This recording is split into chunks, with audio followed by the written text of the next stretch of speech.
So thank you again, Tala and Tekonat. It is really indeed a privilege to be part of this gathering of cultural practitioners from South Asia. I think at this moment, conversations within the subcontinent feel especially sort of urgent because we continue to grapple with dominant histories and narratives that are often marginalized, simplified, or overlooked what they deem peripheral or other. And I think how we engage with history is never neutral. Every present moment reshapes history to validate its own purposes or imperatives. So this really raises the question of how we might approach the past more meaningfully and more ethically, bringing sort of alternate histories, narratives, micro-histories into this larger sort of mainstream discourse. Within South Asia, which is why we're all here today, the proximity, I think, of our geographies has bound us for a long time through ancient trade, travel, colonial, like shared colonial past, as well as through political alliances and conflict. And I think these intertwined pasts persist in the present through cultural continuities, oral traditions, family memories, and everyday practices, many of which sit outside of official archives. So that's why this moment is especially important, bringing all of us together here today.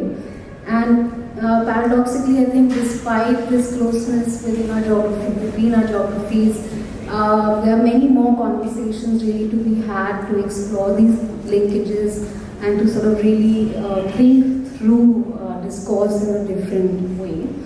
And I think since modern times, advanced travel and communication has resulted in this sort of layered multiculturalism where modern and contemporary art, and many of the people we have on the panel are practitioners of modern and contemporary art.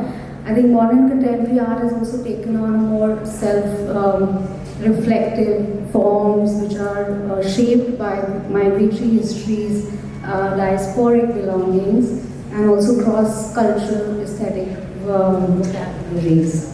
So this panel brings together 4 artists and cultural thinkers who reflect on personal and collective memories, ideas of home and heritage, and really to think about how memory is thought about, how memory is carried, how it's transformed or even resisted.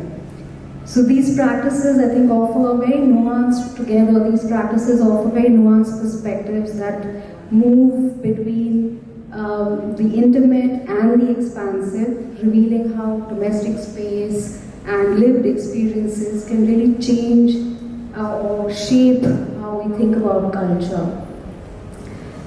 So to introduce our panelists today, we have Hasini Haputhanthri, who is a researcher from Sri Lanka, and she's been working in the field of culture and heritage and with communities.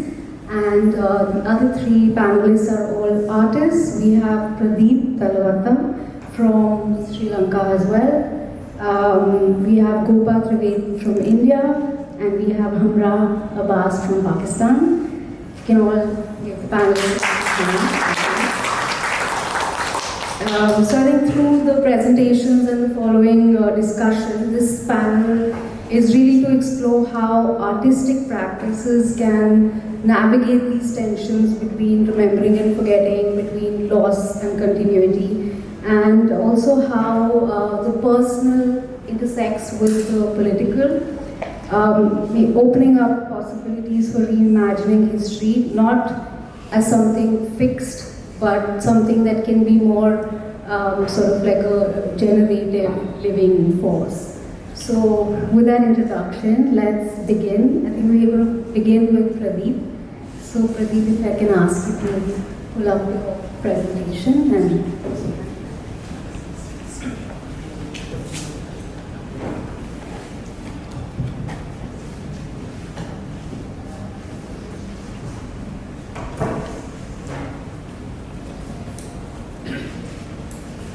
Pradeep Thalawatta. Can you hear? So firstly, I should thanks to Kala and take all the teams that put together this and Bhavana and Saskia. So my practice quite I work about the place I locate. It's like my own. It's always not my own interest that things that come to me and then I get my travel change. So where I locate, if I'm in Colombo, things happening in Colombo becomes my subject, and then if I'm in Jaffna, things happen in Jaffna, it's become my subject. Things like that, like Lahore, wherever. So it's also things that happening the time I live, and also which is it's relevant related to the history also at the same time. So this particular work, it's a canvas actually. I laid in my place where I live at the time in Jaffna. And this is my walking actually on the canvas. So I started putting the canvas on the floor where my left side the toilet, and then this house actually having two things. The right side is the washroom, and then the left side is the toilet. And the things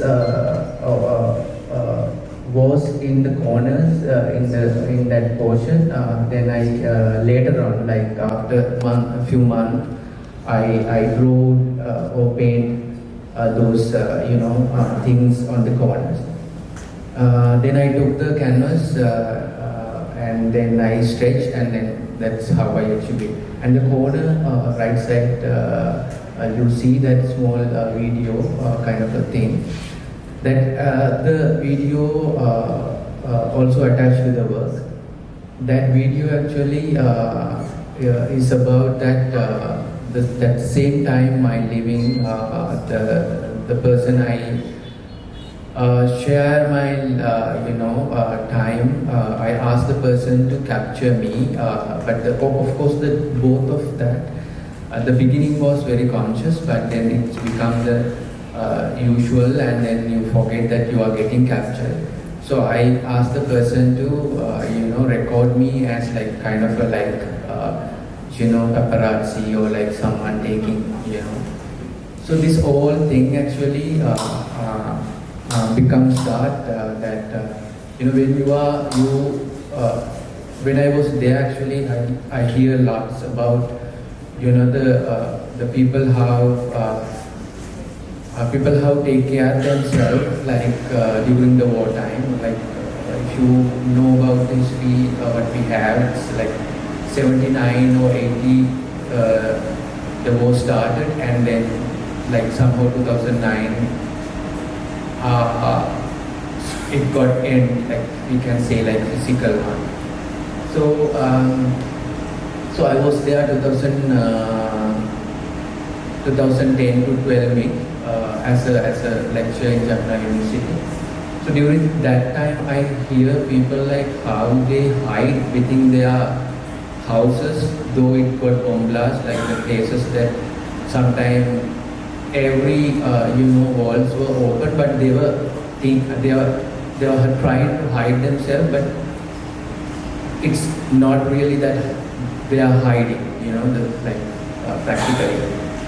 So when I am in my studio alone, that I felt that also like you're thinking about the sounds. Like that time, of course, it was not anymore, but like those stories you get remind.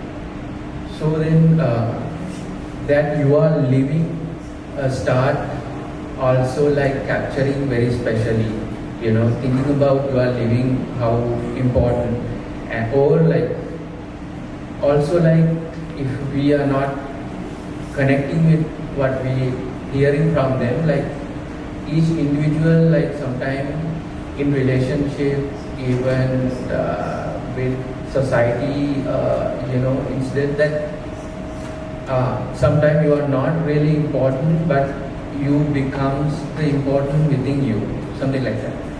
So, and also in this particular session that what we are talking about, in one thing that I hold throughout my few slides, that the works that I chosen, especially that I have select domestic space and personal memories in that category.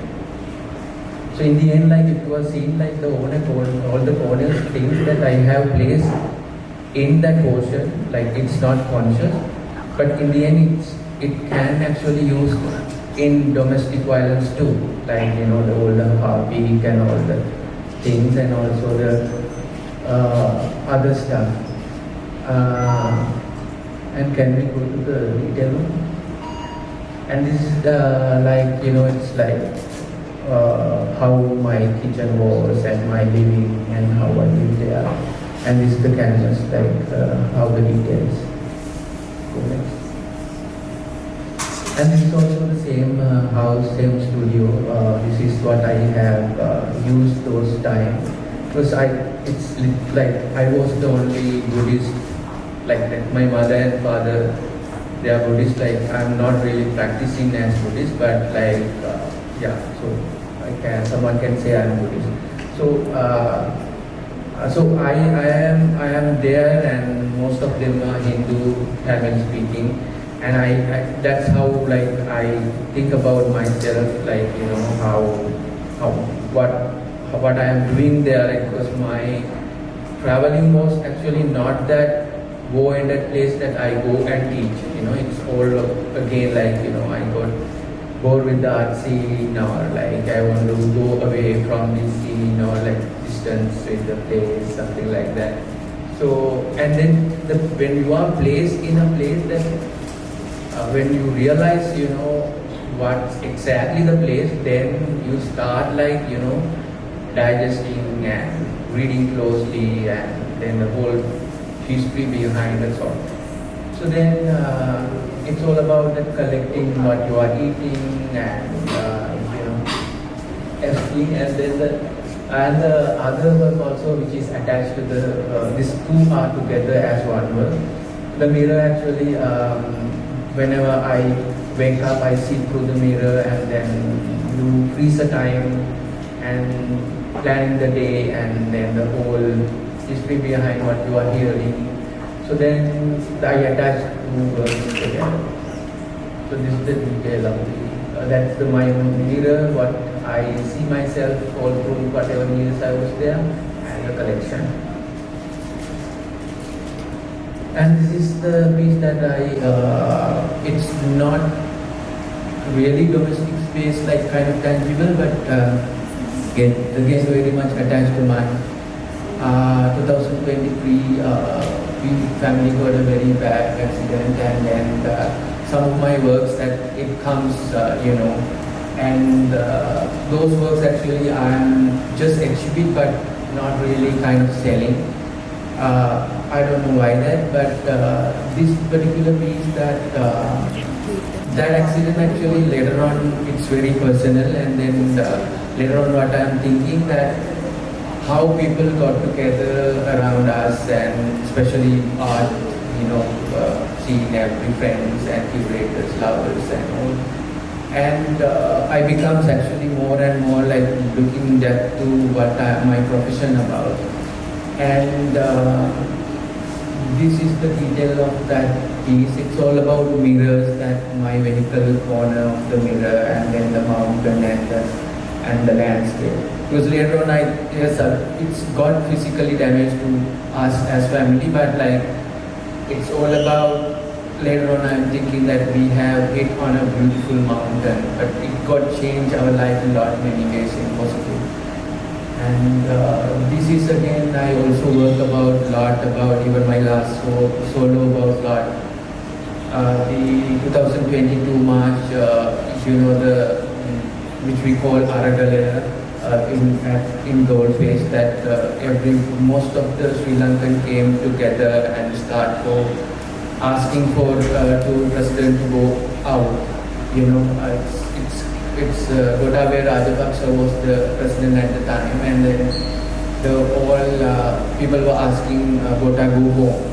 So I also was like engaging with the thing. I went as an artist to see the scene, to see the things that what is happening there, and I become very addicted, and I have seen how different part of the people come together and asking for one thing. And I have seen also the kind of friendship which is gathered there, like, it's like you don't know and you become, one of friends among them, and then it was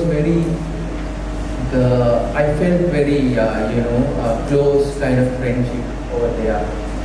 And then later on, what we have asked didn't happen, but yes, right now what we have as the leader and the political change, I like personally the change what we have right now. But when we asked the time Gota to go home and the change happened, that was not my interest. But later on, that for all the documentation about the protest, I start collecting, and this is one of photographer who shared the photograph with me, and his name Palraj. And photographs I took and I start burning them. So, and this is the oil spoon, and then the iron, and then the roti pan, and the knife. So what I meant was that the images actually no more values, like, and the documentation is no more value, and what we have asked for no more value, something like that. So, and physically my medium usage also, like the time I try to get the visual also part of my subject. And this also the same series, and all the packages that I have collected during time, and then I start actually painting them what was there, and it was actually in my place after I used them. It's all about, like, again, these small stuff got very expensive during that time. That's why people came to the road, and then I thought, like, making them again paint realistic. And when you do realistic, or also like when you engage as an artist, how long you are engaged with the piece, also it's become kind of closer relationship or close reading with what you are making. So that also actually matters. It's the detail of one of work.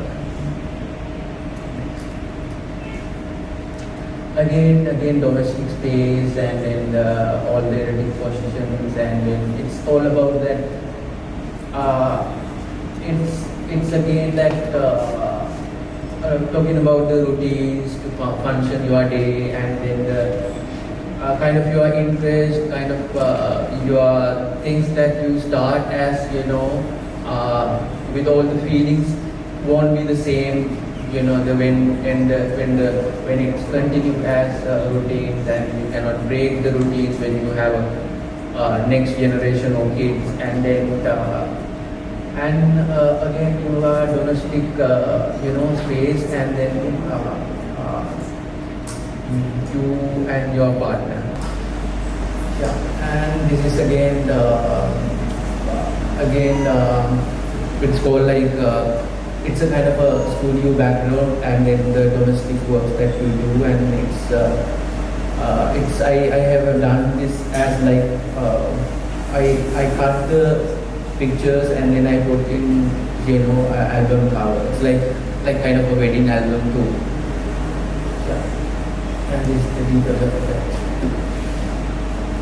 Thank you. Thanks, Pradeep.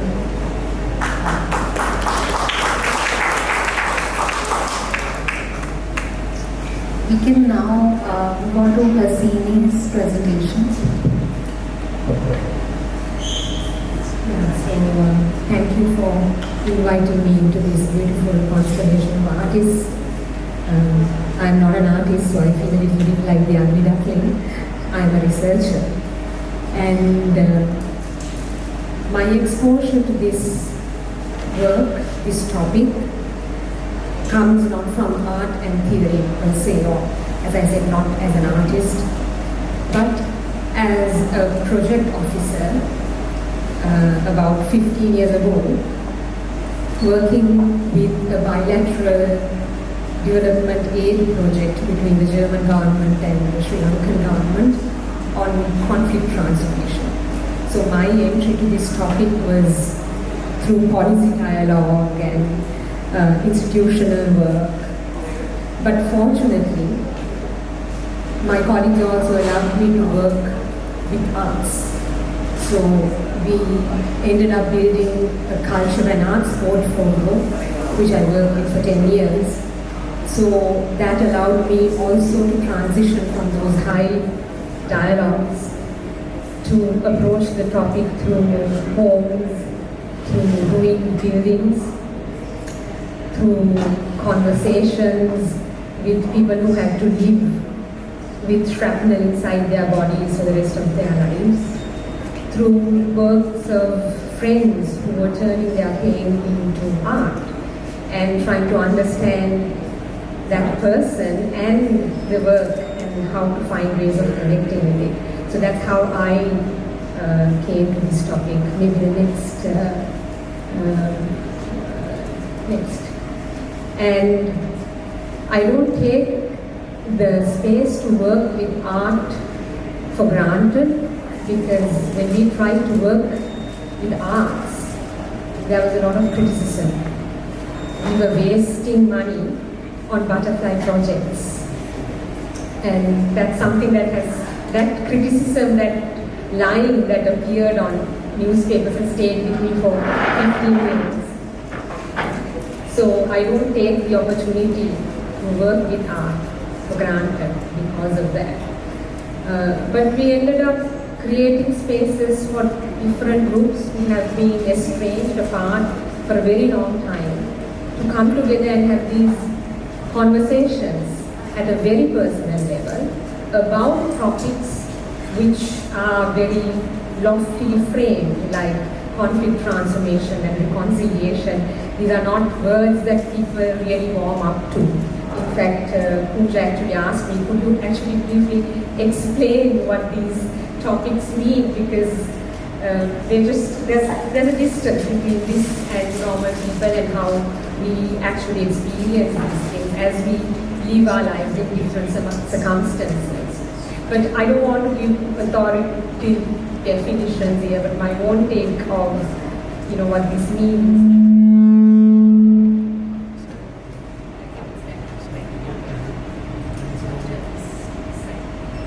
Yeah, but I often found these processes very, very parallel to what we experience as individuals, about relationships and ruptures. So when I started reframing the questions, I was asking basically not about like how do we reconcile, but how do individuals deal with unresolved pain and unresolved past? Why do some people remain victims? Why do others come across as survivors? Why do sometimes victims also become perpetrators? And questions like, and how can art and artists, be it a dramatist or a photographer or a visual artist or a performance artist, how do they hold this pain in their work without turning it into spectacle, but creating an opportunity for someone else to relate and to build and repair that relationship that has gone wrong. So maybe the next slide. I want to present two examples. One is an initiative called Archive of Memory, which we did with my colleague Christoph, who's sitting here, and also Dr. Malakedi Alvis, which was about collecting personal histories through stories of people expressed through objects. For instance, I would just try to quickly read through what you see here. The story that I'm going to read is called Keys by Udyani Navaratnam, who is originally from Jaffna. I grew up in Appa's ancestral village of Telipillai, surrounded by loving aunts, uncles and cousins in the 1980s. My parents' most prized possession was our 3-bedroom house located opposite Appa's ancestral home. I have happy memories of helping Amma hang boiled palmyra root out to dry in our courtyard. All that changed when I turned 14 in 1990. We had to abandon our home as the Sri Lankan army advanced towards our village. I remember watching Appa through tear-filled eyes as he walked through our home, locking almirahs and doors, and finally padlocking our front grey gate. He then handed the bunch of keys to Amma, who carefully placed them in her handbag. From that day onwards, we wandered like nomads, sleeping under trees, in hovels, in relatives' homes, and living in rented houses. Safeguarding 3 young girls took its toll on Appa, who suffered a fatal heart attack in 2003. We were permitted to visit our house only in 2011, when the army reduced the perimeter of the high security zone set up in 1991. Amma couldn't contain her excitement as we drove towards Telipillai. Flourishing the bunch of keys she had kept safe for over 20 years, she announced, "I can finally die in my own home, on my own bed." What a shock awaited us. There were no gates or doors that needed keys. Only a few weed-choked walls gazed mutely up at the scorching sky. Amma quietly replaced the bunch of keys in her handbag and silently returned to the van. So this collection has about 70 stories. We received about 150 stories from which we collected, and we started working on it in about 2017. And next week I'm happy to share with you that a small exhibition of these objects and these stories are opening up at the Colombo Public Library, first week of February. And this is one example I want to share from the work I've been part of. The second example I wanted to share with you, simply because this is more than Sri Lanka. This is about a region. I had this privilege to work on a project called Shared Encounters, which brought together researchers from Sri Lanka, Myanmar and Thailand, looking at very similar issues. So this project, maybe the next slide, explored in Sri Lanka the silenced era, which was looking at how certain art forms create a space for very different communities to come and work together, but how that can also be erased if we do not take care of relations, take care of institutions that support that kind of relations. I'm not going to go into too much detail because of the time, and maybe the next one, yes. And this is in Thailand, where we traced a story of people who migrated from deep south of Thailand to Bangkok and reimagined their homes there. And these tea shops they carried from their deep south Thai neighborhoods into the streets of Bangkok and continued, and how people carry home with them as they go into new neighborhoods and reinvent themselves.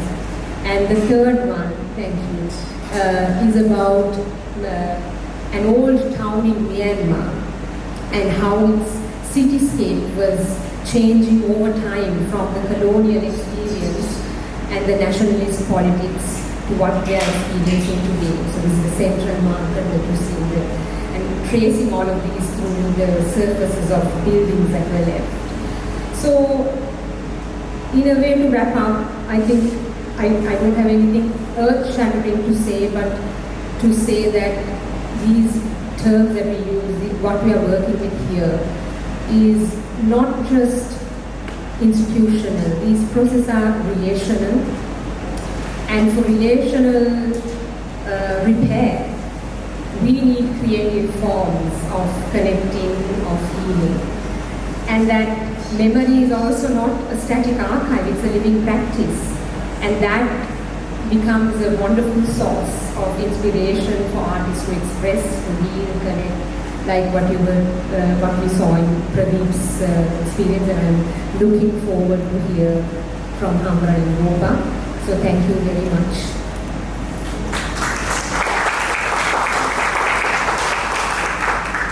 Thank you, Hasini. We can move with Gopa's presentation.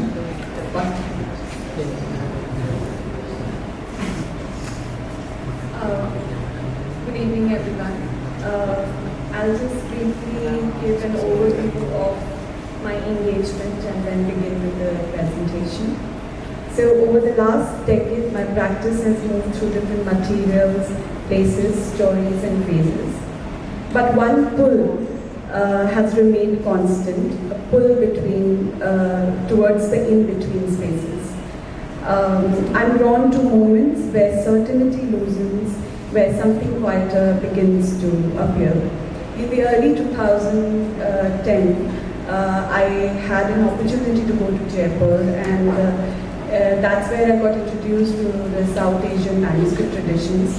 And ever since that time, my interest in pigment recipes, in medieval histories and alchemy has sustained, and it has had a huge impact in the way my work has evolved. So my early works grew out of fleeting encounters during my movement between home and college. And I was drawn to people I did not know. And these figures who appeared briefly and then disappeared again, what was interesting about them to me was the unresolved nature of these encounters. Spaces that were public for me were very personal to somebody else, and it was this in-betweenness that drew me towards them. Next year,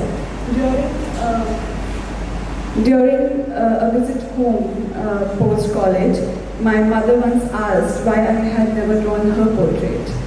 And I realized that her presence couldn't be contained within her likeness. Instead, it manifested in the spaces she tended to, the kind of care that her daily rituals were something that I felt had or contained her essence.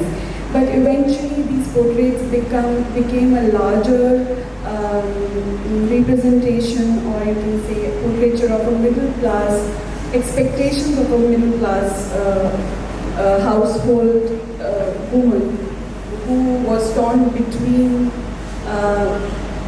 expectations versus reality. Next. A significant shift during my time in Lahore. I had a chance to visit Lahore for a residency, and a significant shift happened around that time, where I started looking at the manuscript tradition not as just medium or material, instead something which is something as shared histories. There were few instances that happened. For example, a term called farik. Farik is something which means free. It's something that I heard in Pakistan being used very often. And it was a word that I had heard my grandmother use, although my mother or me, we had never used this word. This made the linguistic seepages very evident to me. Another example was during a class, museology class, where there was a discussion around Pakistani artists. And the name of Amrita Shergill came up. and it took me by surprise only to realize that she had spent her last years in Lahore. And this is where, and these experiences took deep root in me, because what has made me realize is that the history in itself is somewhere in the space of being in between. It is in a flux, and it's not something which is fixed or set in stone. Then post that in 2016, when I moved to India, my work with art education, where I have to closely engage with teachers and students. There were a lot of conversations that I encountered, and what became evident was how firmly people hold on to their versions of truth, and how often, without doubt, they stick to them. Alongside these, I was also navigating certain familial tensions, and where differing opinions, particularly mine, were frequently dismissed without acknowledgement.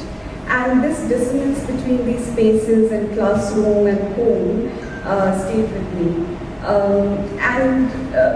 I became increasingly aware of how authority operates, how certain voices are dismissed, how certain voices are allowed to be expressed, and how uncertainty itself is looked at as threat.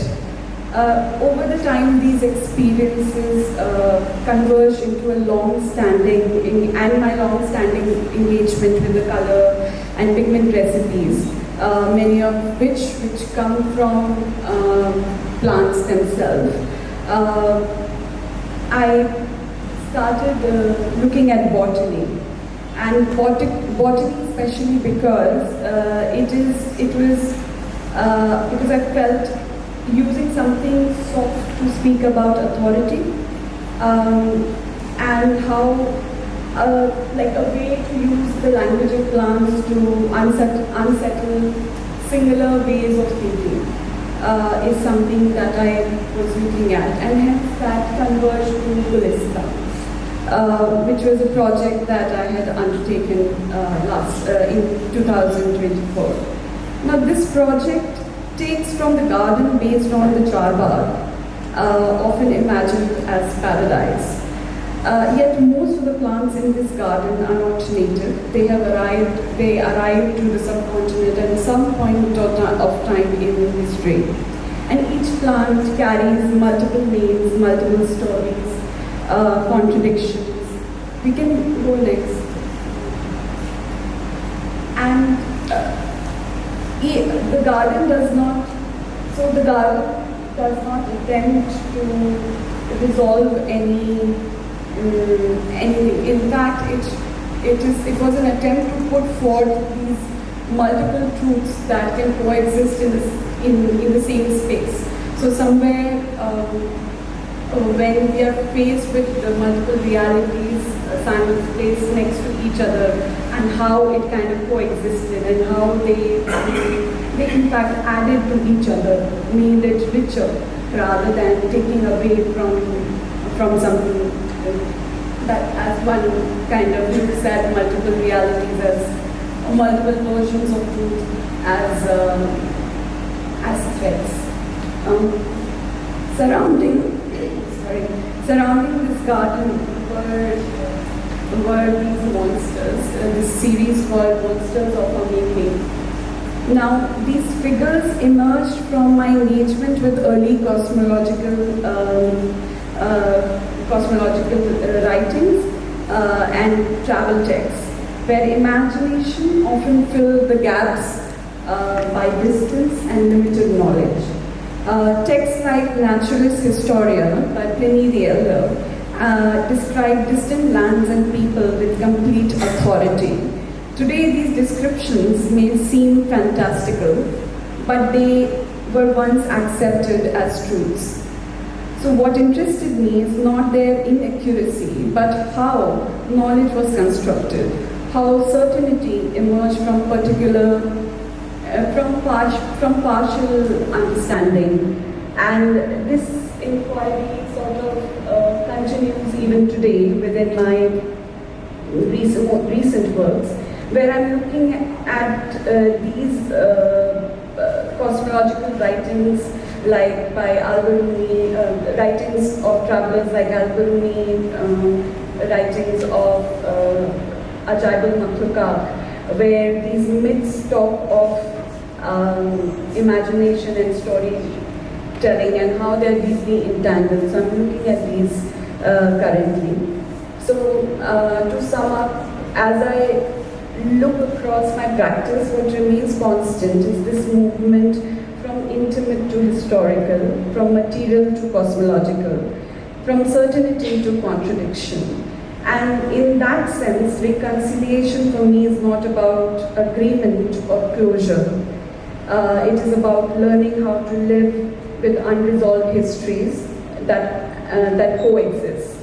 A willingness to remain with complexity, uncertainty, and contradictions. I guess I would end there. Thank you very much. Thank you, Gopa. So our last presenter of the evening, of the morning, Hamra. Hello everyone, thank you. My name is Hamra Abbas. I am based in Lahore, Pakistan.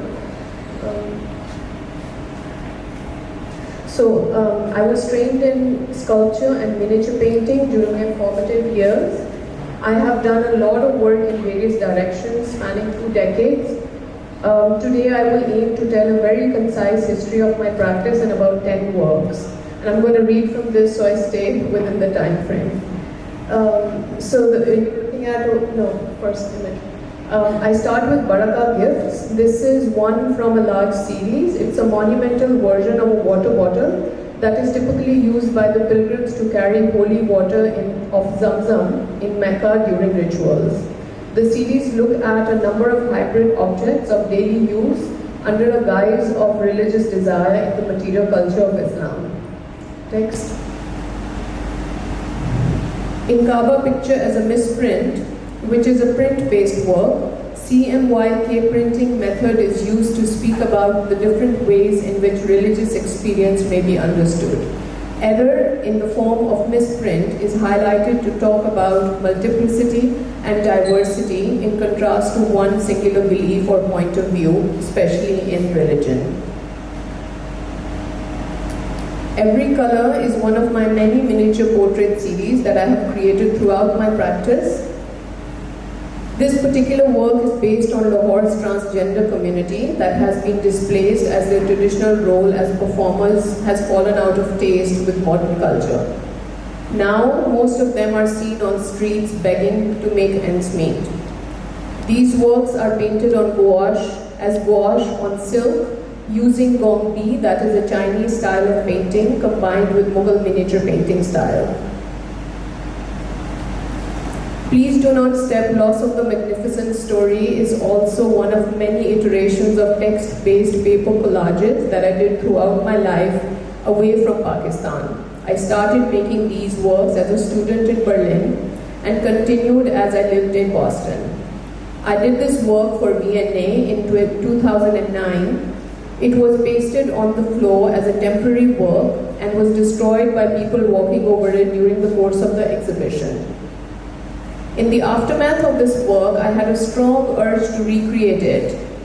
I felt a kind of a loss, but this time as a permanent floor piece, with either wood or stone, both being materials typically used for floors. Fast forward many years, I moved back to Lahore, and in the process of making my house, I was introduced to marble as a building material and decided to recreate Please Do Not Step, Loss of the Magnificent Story in the technique of stone inlay. Next one. The technique of stone inlay in South Asia developed during the 17th century, evolving from an Italian technique called pietratura, developed in 16th century Florence.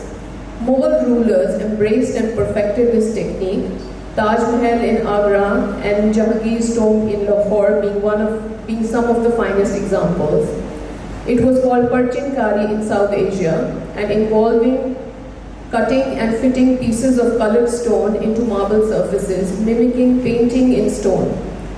But in reinterpreting this historical technique in my work, I solely perceived it as a practice of sculpture, given its elaborate processes of cutting, finishing, and polishing stone. During my training of sculpture in the 90s, I was always keen to locate our own sculptural practices as an alternative to Western art, but never found an answer that truly resonated with me.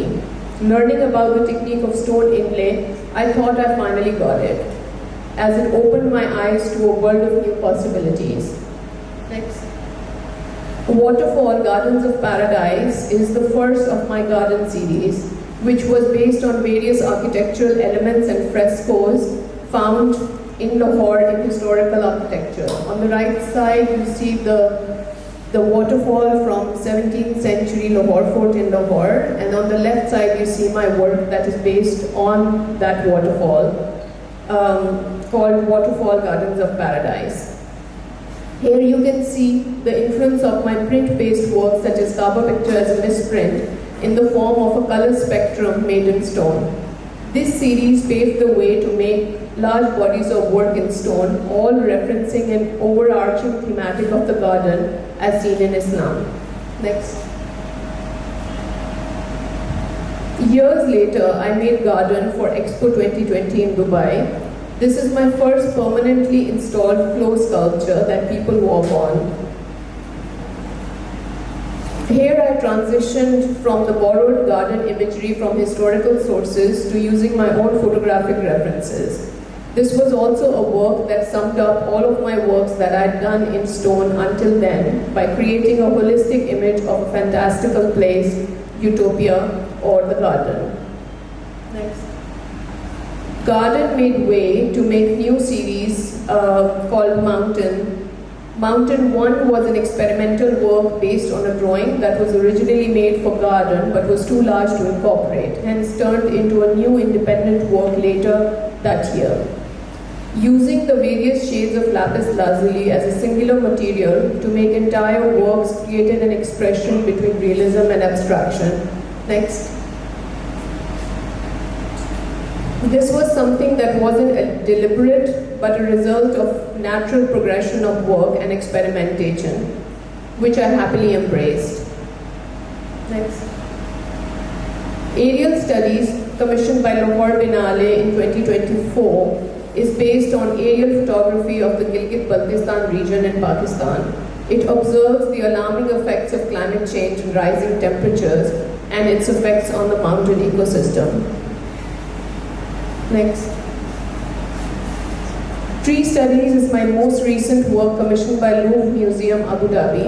It is an installation based on 31 sculptures. Trees are a fundamental component of gardens, serving as vital elements of the ecosystem. In the context of Islamic art, gardens hold a central place and are often regarded as representations of paradise in Islam. Whether in textiles, metalwork, tile work, frescoes, or stone inlay, the imagery consistently depicts elements of the garden, such as the trees, flowers, water, and other forms. In Tree Studies, I created detailed botanical drawings of trees documented during my travels across different countries. So these are representations of olive, cherry, guff, and many other tree types. Last image, yeah.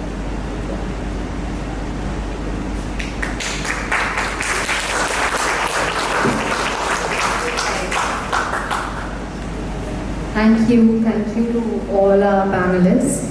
I think we have enough time because everyone's kept it quite precise. So just to respond to everyone's panels and what connects many of your practices, I think. One is that I think all of you have a level of research into very specific contexts, into living traditions, into shared past. So there is that level of research into historical context. There's also the sense of material, right? Like looking at these material histories or the historical context of the medium itself, right? Like for you, whether it's inlay or miniatures and gopas, And even in Pradeep's, it's like looking at sort of popular culture or Hasini through, through built environments, monuments, many other oral stories as well, right? So I think there are many sort of points of conversion within this.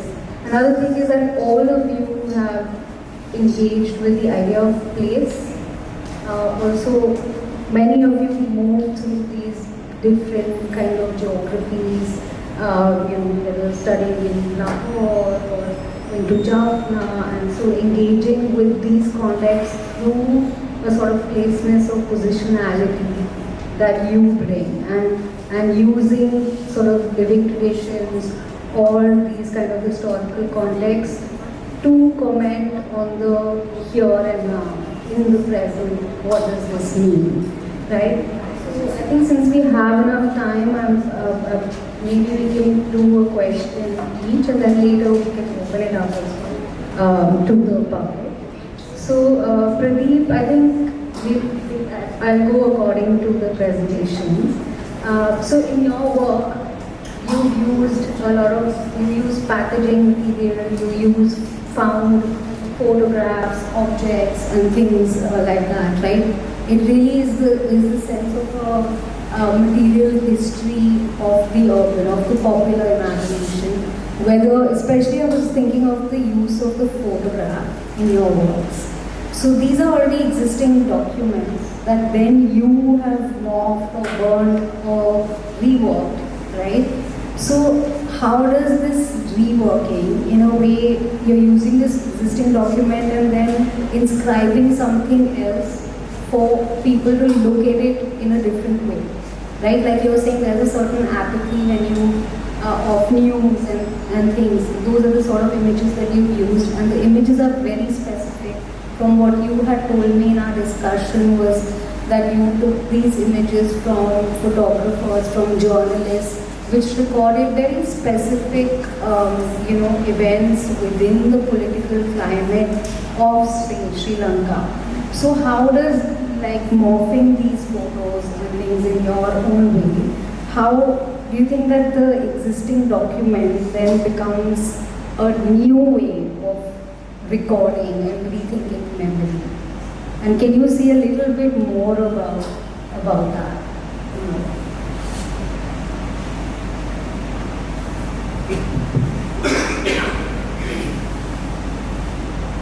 Actually,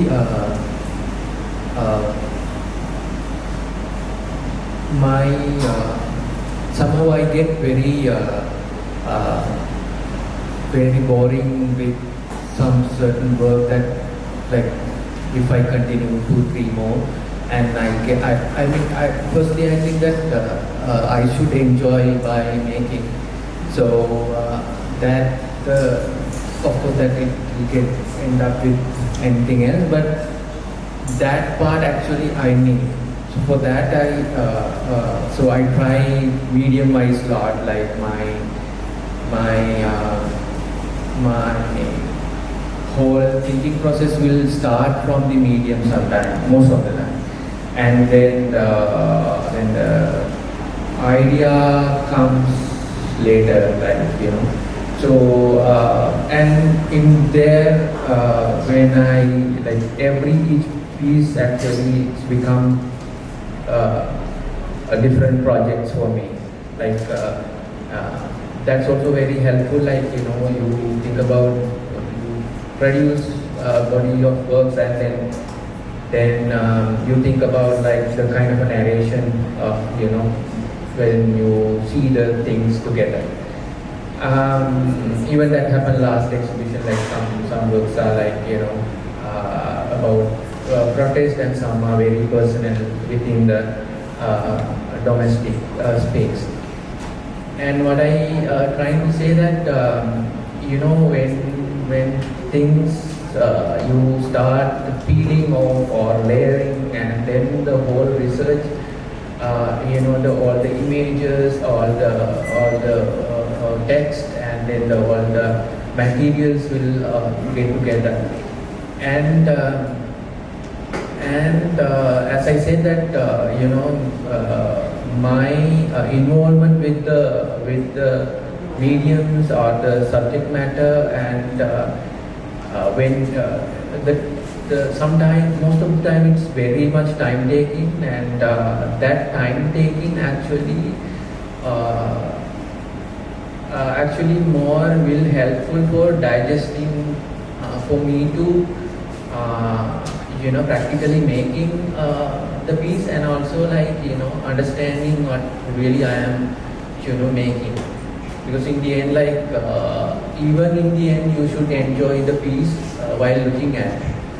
It's like yeah. So then if I use the tar, then the tar has the whole history behind our part of the country, So the tar used for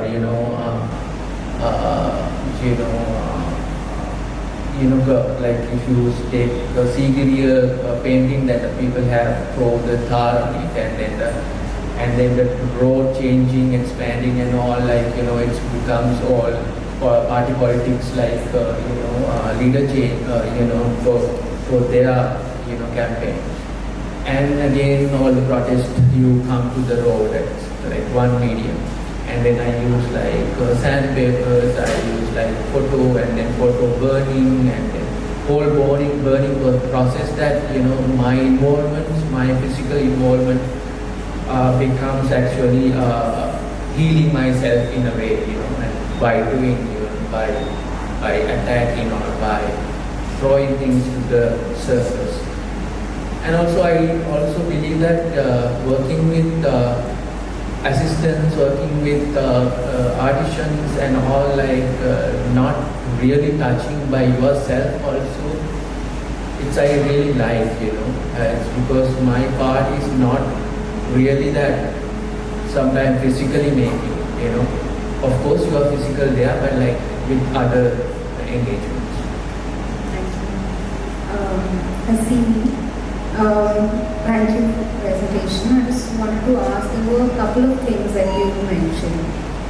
One was that you don't take the arts for granted, and also this fact that when you did this project with communities, this idea of the butterfly, what did you say?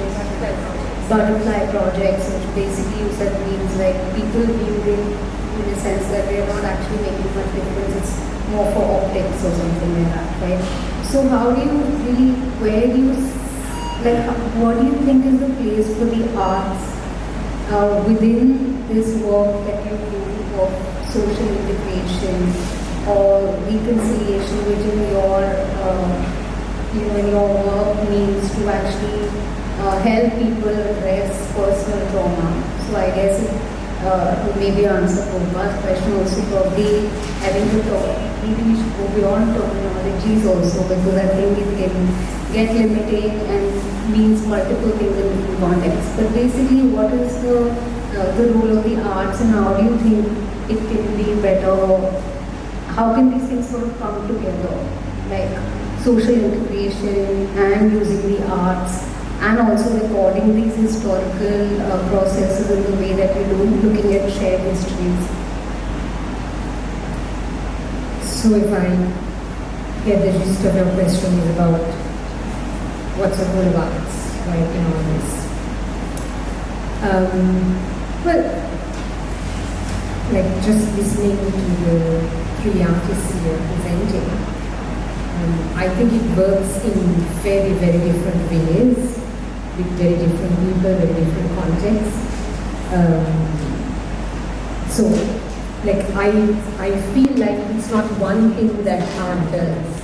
There is no one role that art plays. It absolutely plays so many different roles. It can like work at a very personal level. He was talking about healing, right? So at a very personal level of healing, processing, all of that. Then it can work at very social levels of, engage, like this is right now, we're having a dialogue. So it's creating a space to open up and for different people to come together on creating shared meaning through their words, right? So that it works at a personal level, it works at a social level, it also works as a way of resistance. When I was talking about butterfly projects, you know, we continued those butterfly projects, right? And it made sense to people who engage with them, right? And more people started engaging with it, right? So it becomes a form of resistance as well. Art has now, you were showing about your work about Aragalaya in 2022, how art became a part of a huge social upheaval and an expression of resistance.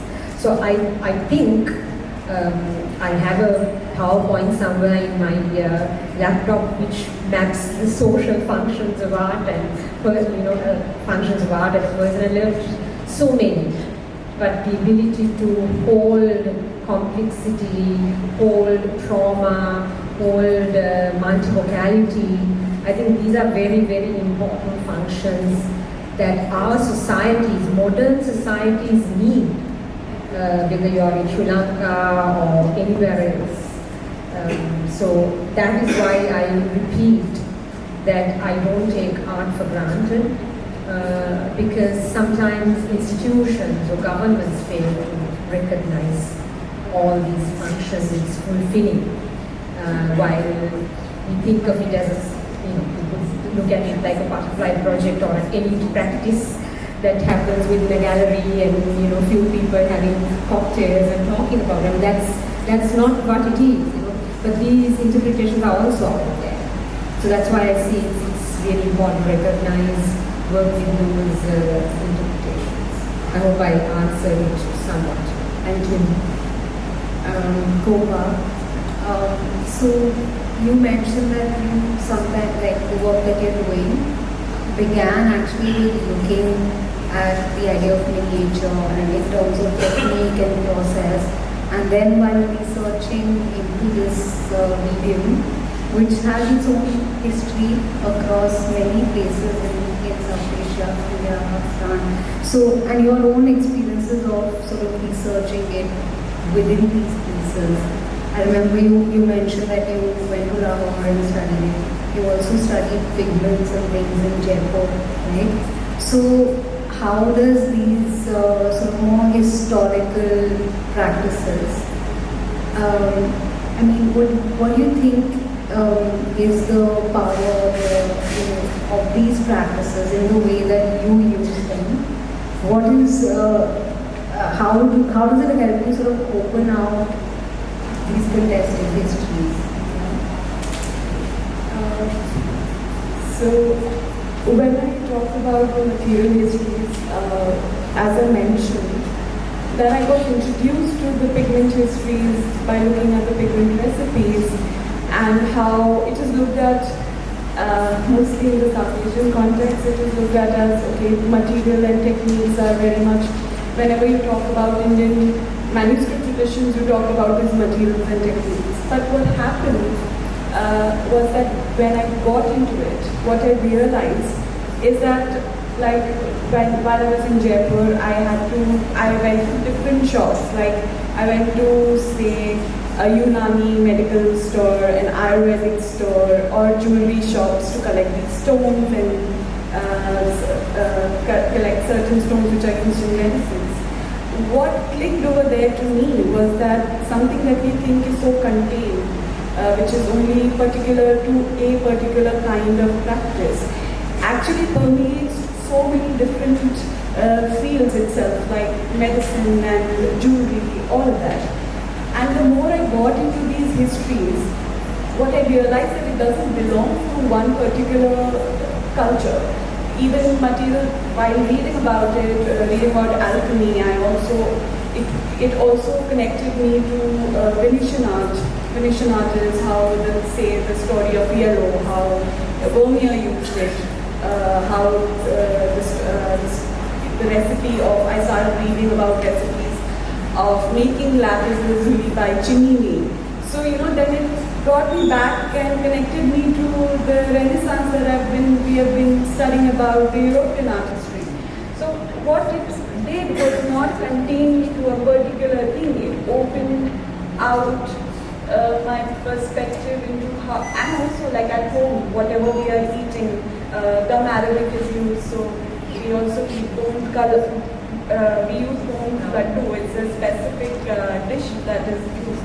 So how it has what you can say, there is plurality in the way the materials also exist, and it is these rhizomatic connections that I saw there kind of started happening within my own work. Like even language is a very integral part for me while growing up, because I come from Lucknow, where literature and language is very important. And my mother used to write poetry, and she would, read out her poetries to me and ask me which word is sitting better, should I use another word.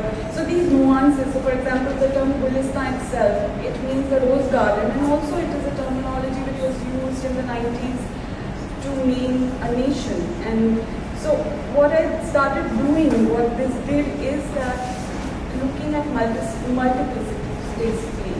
So material for me opened up, gave me a new way of looking at things rather than just the technique of it. I hope I answered the question. Absolutely, thank you. Coming to you, Hamra. So your own experience of living and being in different places, you've been in Berlin, you've exhibited in so many places. I remember you saying that it's had an impact on your own practice in terms of the material and the medium that you use, right? Like the works that you showed in the beginning of your presentation were more ephemeral. And there was something very interesting you said when we were having a discussion about how moving to Lahore, in a way you started to use this idea of permanence and using more for like stone, inlay, and the stone sculptures, that you make. So, can you speak a little more about these transitions and what it says about, say, diasporic art or art? Like, what is the meaning of these choices? So I basically did my graduate school in 2002, and I immediately left Lahore for Berlin to get enrolled in the university there. And from 2002 until 2015, which is the time when I gave birth to my second son, I lived outside Pakistan, outside Lahore. And during this time, I was talking to some friends yesterday that it was a completely different experience. It was a complete shift when I moved back, because all these years that I was living outside Pakistan, somehow this experience of being an outsider, a person of color, a gender, displacement, nostalgia, a diaspora, I mean these terms kind of take over and even take some of your parts of your artistic freedom, so to speak, or experimentation. And so all the years that I was living outside Pakistan, of course I was working from many kinds of limitations of space and funding and other support, and all of those things contribute to the shaping of your work. And all those works that I did before, they were based on they were paper based, they were ephemeral. So moving back to Pakistan and the experience that I started making my house, the first thing I created was a house, and so the way I was introduced to building material was important, and then building material became the material that I worked with since the last 10 years. So and the fact that when you're home, there is a certain kind of freedom and experimentation, and it allows you to do things in a way that living as a foreign person or in a foreign country did not allow me, and I think a lot of people shared that experience. So coming back to the first thing, I made the house, I got a marble table made for the house, and I kept looking at this marble table that was carried by 10 people, how I would have never gotten one in my home in Boston. And that made me think that this state of being and this newfound kind of freedom or liberty or the expanse that now was entering into my space. I have large studios. I work with a lot of people. I work with materials that are found in Pakistan. I go to the mountains. I buy stone, trucks filled with stone, and bring and drive them down to my studios in Lahore. And so yeah, it was a complete. I think I lived a different life as an artist while I was outside Pakistan, and moving back to Pakistan with my 2 kids allowed me to step into a new world completely, and I embraced it. Thank you, lovely. Maybe we have time for a couple of questions from the audience. If there are any.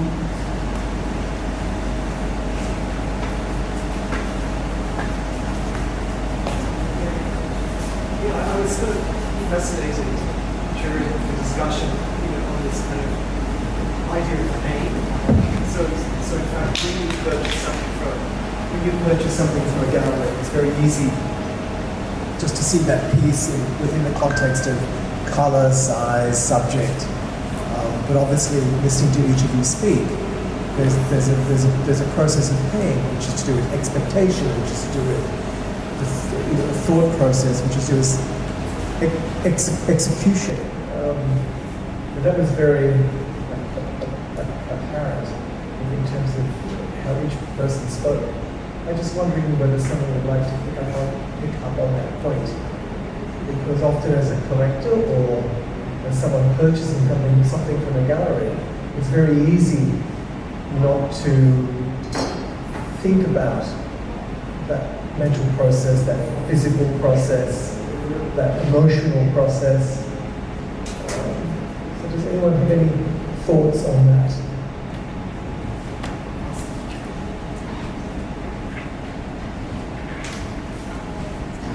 So, I mean, I can speak from another. Yeah. So, if I get your question right, you're talking about how their lived experiences kind of translate vividly to works. So, I think it is evident in most of our practices as well that, like I mentioned, how my earlier works, many of them came from my experiences, like a conversation with my mother, for example, which instigated in looking at her, trying to make portraiture, but having failed, realizing that there is much more to her than just her physical likeness, and then you get into, and then what you realize that what one person is experiencing, or you are experiencing yourself, pain is universal. I think it is something that Frida also talks about, that how pain is the most universal thing. Personal pain is the most universal. So anything which is more personal to you is not irrelevant, in the sense it is the experiences, human experiences are common all across, despite geographies, despite cultures. The more personal one gets, I guess, what one realizes that you are able to connect much more. So that is what, and most of the works, I guess, like how Pradeep was also mentioning, they come from lived experiences of being in Jaffna or being in Lahore, and same with Hamra. So yeah, I think that's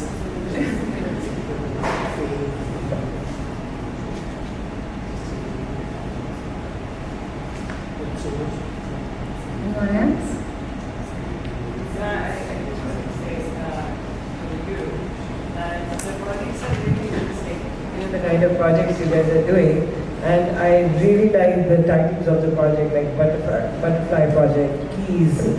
They obviously talk to the people, and it becomes a point of, from public to the art. So you are bridging that gap. So that's really, really interesting, and the kind of documentation you are doing. So like Puja asked you a question. I think it's about archiving of the time. That what is the role of art and social practices as such. So it's a basically archiving of our times, because I think if artists or the creative people will not do, who else will do? I think that archiving part is beautiful, and you're holding a book, which I'm really keen to see. That's a great archive already.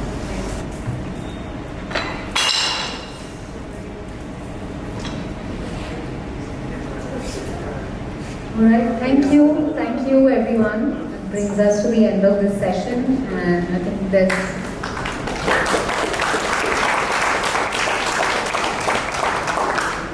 a break and then we have session